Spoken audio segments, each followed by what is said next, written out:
Hello, magandang umaga sa inyong lahat. Nababasa ko itong mga leak ni si Sir Julian Marcos yung yung nagli-leak nung mga usapan. Una ito, oh. Sabi gano'n ng ito Hong Kong, parang group chat ito ng Hong Kong no. Diyos ko naman, meron pa talagang follower si Sir Norman Mangusin doon. Sabi ganun, baka sinusundan daw. Baka may detective sila binabayaran. Grabe naman yan. Gusto talagang tirisin si Sir. Gumagamit ata sila ng GPS. Di sa totoo lang sige, ibubulgar ko na yung sekreto. Kung bakit lagi nasusundan yung idol nyo. Iisipin nyo napapansin nyo yung mga nagvi-video, yung nagvi-video sa do sa karo ng idol nyo. Minsan may nagsasalita iba-ibang boses. Yun ay mga Filipino people yun. Walang binabayaran. Nagkakataon lang na, syempre, huwag nyo naman ding ismulin si Fuji News. Tandaan nyo puntahan nyo matagal ko na ina-explain to Marami lang talagang ayaw dyan sa idol nyo. Akala nyo, marami nagmamahal dyan, pero, you have to understand na, wala na supporter yung idol nyo. Yes, nung mga nakaraang araw, may mga naawa sa kanya, may mga suporta, pero hindi ganun ka-invested yung feelings sila dyan sa idol nyo. Kinampihan lang yung idol nyo kasi nga nakakaawa. Pero napapansin nyo, namamatay na yung issue na pinahiya siya. 'Di ba? Tingnan nyo naman, hindi naman sa ilan ba ang subscribers ng idol nyo? Dito sa Mr. Caliber na channel, 47.7k, majority pa dito basher. Tamo, every time na magla-live yung idol mo, mas maraming basher na baka nga dito 40,000 dito basher 7,000 lang yung talagang supporter niya Tapos versus dito dito kay Fuji News, kung titingnan nyo, 330k naman ang followers ni Fuji News.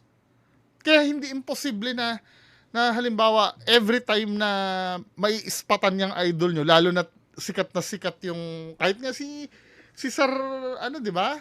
Si Sir Alex Pabella, alam na sikat yung karo. Kahit sino, kahit ako din naman. Sabagay, ako nagbablog kahit sinong invested dito sa topic na to, makita yung car, pipicturean yun 'di ba? At para kasing yan, parang alam mo yung naglalaro tayo ng game, parang hunting ang ginagawa natin. Parang Easter egg hunting na pag naispatan mo, pipicturean mo, tapos ifo-forward mo kay Fuji News. Ang lalabas parang syempre ako nagpicture noon na feature kay Fuji News yung picture ko. Yun ang nyo, talagang majority ng Pilipino ginagawang katatawanan niyang idol nyo. Tanggapin nyo yun. Walang anong detective ang pinagsasabi mo, man. May detective daw sila. Alam talagang lang talaga idol nyo. Hindi ko pwedeng sabihin most hated yung siya, paborito siyang ibuli. Parang ganon. Kasi ibig ko sabihin, minsan nga may nagfo-forward sa akin Sino ba, sorry sir shoutout sa'yo. Yung kung saan pumunta si FLM, kung saang spot. May nagfo-forward sa akin yan, yung picture na minsan na-ispatan yung van niya. Sir Bungo, nandito yata sa amin si FLM. Oo, totoo yun. May nagsisend sa akin nun. Ang sabi kong ganun, wag sa akin, kay Fuji News nyo isend. Hindi ako hindi ako nagpo-post niyan Walang detective doon. Nagkakataon lang talaga na mas maraming fans si Fuji News sa idol nyo. Kasi yung idol nyo, lipas na yan eh. Sa totoo lang, yung mga nagsasabi na na pinagkakakitaan, sa totoo lang mga men ha, maraming pwedeng pagkakitaan sa social media maliban dyan sa idol nyo. Nagkataon lang na ako, nag-invest na kasi ako ng feelings dito eh. Kumbaga, ito na yung kinalilibangan. Kasi akala nyo ba, ang hinahabol lang dito ay kita sa social media? Yes, no? Pwede din naman. Kaya lang yung kinikita kasi dito, hindi naman talaga sapat. Akala nyo yung matagal ko na na-explain to eh. Yung sinasabi kong pambili ko ng motor, yung sinasabi ko na bibili ako ng iPhone dito kukunin. Running joke lang yun. Hindi naman nakakaano to eh. Tinan mo ha. Papakita ko sa inyo para matahimik kayo. So ito papakita ko sa inyo earnings ko ha. Akala nyo milyones. See all. So ngayon, ito ha, yung mga sinweldo ko, nakikita nyo ba? I-auto focus ko yung camera. So kung makikita nyo dyan, yan o. Ano nyo? Ang kinita ko dito, ngayon, nung February, $104. Nung February, mazuzoom ba to? Di yata mazuzoom eh, no? Nung March, $24. Ngayong March 24. Nung January, $68. Nakita nyo yung earnings? Tingnan natin yung 2025. Ang pinakamalaking kong kita, yung panahon yung lumabas si Makagago. $255. Ayun. Sayang hindi makita eh. I-zoom nyo na lang mukhang malinaw naman eh. Ito, pero lahat yan, cents lang lahat yan. 58 cents, 135. Yung November lang talaga ang pinakamalaki, $255. Diba? December, kinita ako $96. Tatanungin ko kayo, i-screenshot ko na lang ha, ilalagay ko na lang dito para makita nyo yung earnings ko. 'Di ba? Hindi nakakakita 'to. Ngayon yung sinasabi ko na na pinambili ko ng motor or bibili ko ng iPhone, running joke lang 'yon. Kasi nga ang kantsaw sa amin, 'di ba? Ginagatasan nyo. Hindi. Hindi nakakabili ng motor at iPhone 'to. Kung bumili man ako ng motor, may trabaho ako sa labas. Hindi siya hindi dahil dito. Yun sana naiintindihan nyo mga kababayan ko. 'Di ba? Huwag tayong eengot-engot na laging panumbate. Kumita ka na. Wala. Yun, $255 noong November. Magkano ba yung $255? Yun yung pinakamalaki eh. Tapos sunod na, mga $64, na. Barya lang yun. Ano ba? Ang paldo talaga, si Sir MG. Siya, ang kumikita. $256, no? Napunta lang lahat sa kuryente to eh. To PHP magano. 15,000 yan. 'Di ba? November yan eh. So December ko sinweldo ito. Ang bayad ko ng kuryente. Nagpadala pa ako sa nanay ko. Hindi nakakita to. Anong feeling nyo? Umaagos ang pera pag kasi FLM ang kung alam nyo kung kitaan lang ang ang hahabulin, ang pinaka logical na gawin, alam nyo kung ano? Ha, mga kababayan ko? Suportahan si FLM. Kasi marami kayong bobo tanga-tanga eh. Baka mamaya Pajero pa ang mabili ko. Or Fortuner pa ang mabili ko. Sa kakauto sa inyo. Ang dali nyo mauto eh, mga supporter ni FLM. Ano ba? Tapos may nagwawala pa sa akin, pinagkakitaan mo na, tigilan mo na come on. Alam mo kung kita lang ang habol, wala namang kikitain sa idol nyo eh. Wala namang Sa ngayon, humupa na yung issue dyan. Wala nang saysay yan eh. Nung lumakas yung ano niyan, yung bali-balita dyan, pwede pa siguro. Pero ngayon, ba't hindi na lang ako mag-politics? I-content ko na lang yung mga ano ba yun? Yung 18 na nagdala ng maleta kay BBM. 'Di ba? Gamitin ang utak ha. Huwag tatanga-tanga. 'Di ba? Kaya ang dali-dali niyo utuin eh. Kaya pag nagpo-post ako sa Facebook na hoy, nandiyan na si Sir Norman Mangusin. Magkaka-iPhone na ako. Wala 'yun. Ano lang 'yun? Running joke lang 'yun kasi nga ang sabi sa amin, ginagatasan daw si FLM. 'Di ba? Sa dami-dami ng pwedeng gatasan sa internet, yung idol nyo pa. Sa totoo lang, wala namang pakialam ang ibang tao niya. Kaya nga hirap na hirap si Sir MG na anuhin yan eh. Na ilakad sa mga ahensya ng gobyerno yan eh. Na kung tutuusin, alam mo, ang malaking pagkakamali ni FLM kasi, pinansin niya si MG. Sa totoo lang, si MG pa nakatulong dyan para makilala pa siya ng maraming tao eh. Pandemic hero. Gago!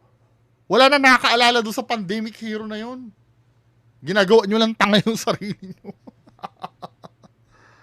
O next. Diba? Ang hilig nyo magpauto sa mga baya-bayani na yan. Ang ina nyo, mga tanga. O next. Ano pa itong nilik ni Sir Yulen Marcos? Parang akala nyo, no? Every time na kino-content yung idol nyo, hindi kami kakain hanggat hindi kino-content yan. Ba't pa ako magtitiis mag-ghost hunting? kung nandyan pala sa idol nyo yung palduhan. Kayo naman. So ito yung isa panilik. Natawa ako dito eh. Nakita ko kanina. Wait lang ha. Yung mga pinagsasabi niya dito, bahala kasi si God, sabing ganun. Itong blue na to si Sir Norman Mangusin niya na. Meron ka dito sinabi eh. Ito kaninong content ba to?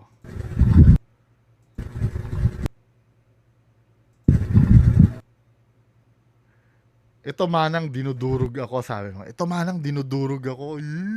Kawawa naman. Magpadala tayo ng pera.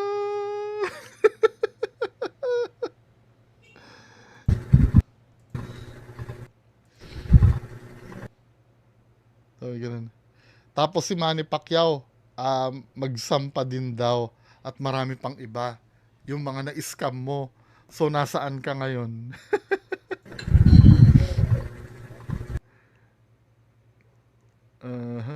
Manny Pacquiao nagsampa din. Hindi, nakausap na daw niya si Manny Pacquiao. Sabi dito, ano ba yan? Ba't ginaganyan mo yung mga yung mga tao, men? Tapos meron dito.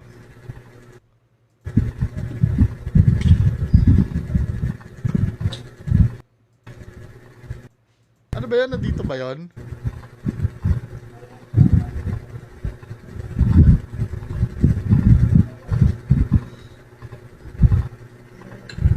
Yung may sinabi ka kay Kalinisan. Tapos ito, sabi ganun dito. Manang, sabi niya ganun, good morning, kamusta ka? Walang pangkain. Just imagine, February, sa pagkakalam ko, February 24 ka na aresto, di ba? So meaning, February 8 pa lang, wala ka ng pangkain. Kaya pala, ito ba yung mga time na nakatambay siya sa hotel? Pero ano ka dun, di ba? Yung mga February 8 na yan. Di ba maghi-humanitarian kayo, tapos sasabi mo wala kang pangkain? Yang si Ma'am Janice, kasama mo yan yata dun sa di ba? Kasama yung si Ma'am Odette. Tama ba ako? Tingnan nga natin yung Kasama mo yan, tapos sasabihin mo niya wala kang pangkain, tapos sasabihin mo, benefactor ka dun sa humanitarian. Wala ka palang pangkain, men, tapos well, yan ay ayon dito sa leak na sa leak na conversation, di ba? Pwede mo naman pabulaanan yan, malay mo, hindi totoo, inimbento lang ni Sir Yulen yan, di ba? Pero dito, February 8, wala kang pangkain? Ano ba, sir? Ito ba yung mga nasa ano ka pa? Nasa hotel? Tingnan nga natin yung yung tarpaulin ng humanitarian.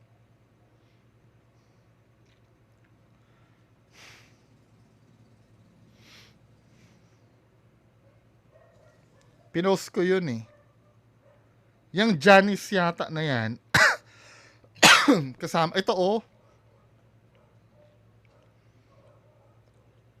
Oo, si Ma'am Janice Pasqua. Just imagine, no? February 25 yung humanitarian mo. Nandyan ka, benefactor ka kamo dyan. Tapos ito si Ma'am Odette Visitation at si Ma'am Janice Pasqua, benefactors din. Sasabihin mo dito, wala kang makain, pero mag-humanitarian kayo? Ano ba, sir?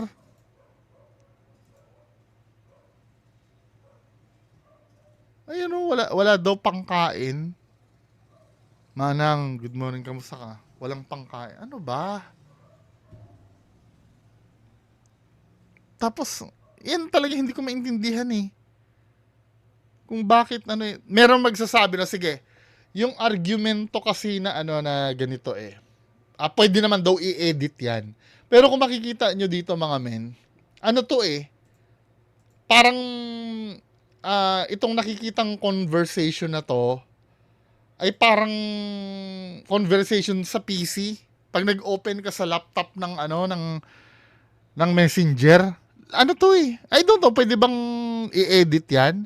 Now, kung let's say edited tong conversation, dapat silang una magde-debunk yan na walang walang ibig ko sabihin, sila ang magde-debunk niya na walang nangyaring ganyang usapan. 'Di ba? Tapos kinuwento niya dito, sabi ng mga tao sa ombudsman, tapos ka ngayon, kalinisan. Kasama mo mga lawyers. Yeah. Nagpunta daw doon, sir. Yes. Sabi ng mga tao sa ombudsman, tapos ka ngayon, kalinisan. Yun ba sasabihin ng mga taga-ombudsman? Ano ba? Hindi, sa tingin nyo ba? Yun ang sasabihin ng ombudsman no? Pag nag-file ng kaso, tapos ka ngayon, kalinisan. Ano ba? Tapos madadala kayo sa mga ganyan na na usapan.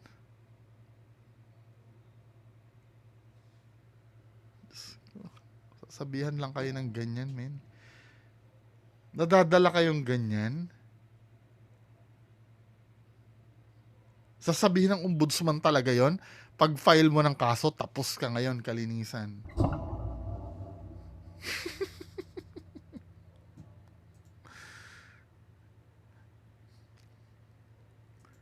Ayan wag mong papakita yan kahit kanino.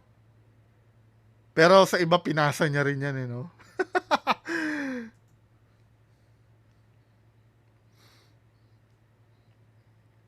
3 ID pinakita ko dyan, passport at national ID. Pero nagpakita ka rin ng lisensya mo na revoked eh. 'Di ba? Kahit pa sabihin mong 3 yung pinakita mo dyan.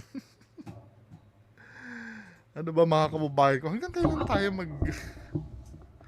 papadala sa ganyan, no? Siyempre kayo, anong naman dyan? FLM, ang galing mo. Diba? Pero i-expect nyo pipigilan ko kayo magpadala ng pera dyan. No, magpadala kayo dyan. Ako pa mag-i-encourage magpadala kayo. Wag kayong makakalimot na magpadala dyan ha. Yung mga supporters niyan, magpadala kayo na magpadala na magpadala na magpadala. Diba? Habang yung hindi pa nakakakilala ng husto dyan sa idol nyo, matututo sa gagawin nyo. 'Di ba? Manonood sila na pagdating ng araw kung saan patutunguhan yung pagpapadala nyo. Eh kung may tiwala naman kayo, di go ahead, di ba? Sa bagay, ika nga choice nyo yan. Kami nag-oobserba lang naman kami dito. Di ba? Sabihin man namin na wag yung tulungan yan, kayo may katawan yan, di tulungan nyo. Yun na lang ang encourage kayo ng encourage. Anyway, yan lang po muna pag-uusapan natin. Magandang umaga sa inyong lahat. Bye-bye.